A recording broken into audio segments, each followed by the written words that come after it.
हरे कृष्णा। आज आप लोग देखेंगे past continuous tense. Past continuous tense बिल्कुल वैसा ही है जैसे प्रेजेंट कंटिन्यूअस टेंस है, बस सिर्फ इतना अंतर है कि उसमें सहायक क्रिया इज एम आर का प्रयोग होता है।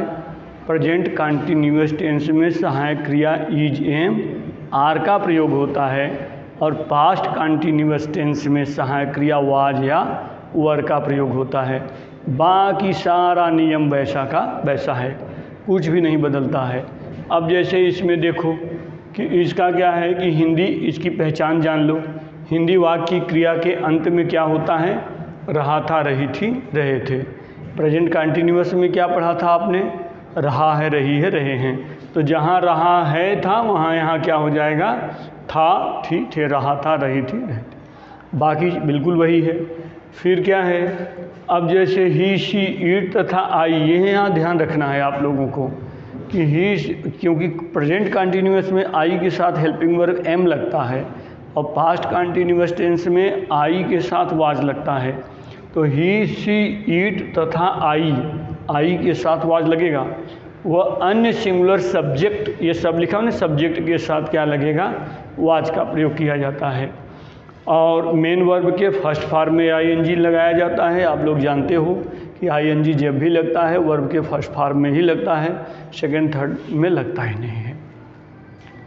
सेकंड रूल देख लो आप कि यू, वी, यू, दे तथा अन्य प्लूरल सब्जेक्ट के साथ क्या प्रयोग किया जाता है? वर का प्रयोग होता है। वर का प्रयोग किया जाता है।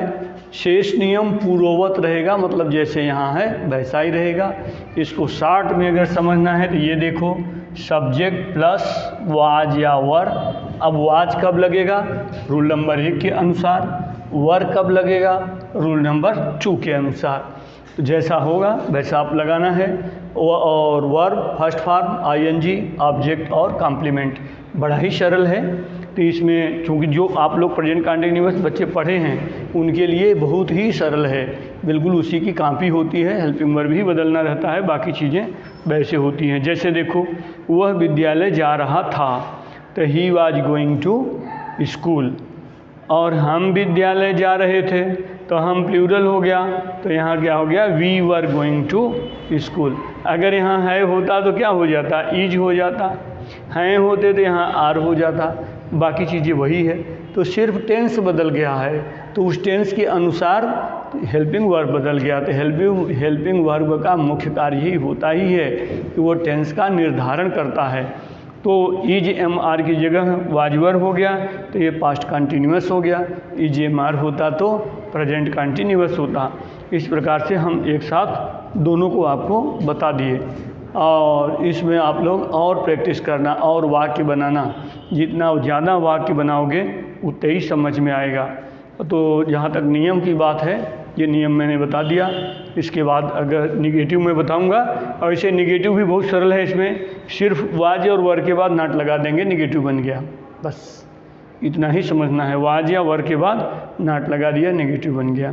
और ऐसे क्या है? अफर्मेटिव माने साधारण या स्वीकारात्मक वाक्य होता है, और नेगेटिव माने नकारात्मक वाक्य। तो वाक्य अगर नकारात्मक होगा तो वाज या वर के बाद नॉट लगा देंगे, बाकी नियम यही रहेगा। तो ये बहुत सरल होते हैं। थोड़ा पास्ट परफेक्ट में थोड़ा आपको समझना होगा, ध्यान देना होगा। और ये तो बहुत सरल है, मुझे विश्वास है कि आप लोगों को समझ में आया होगा। ठीक है, हरे कृष्णा।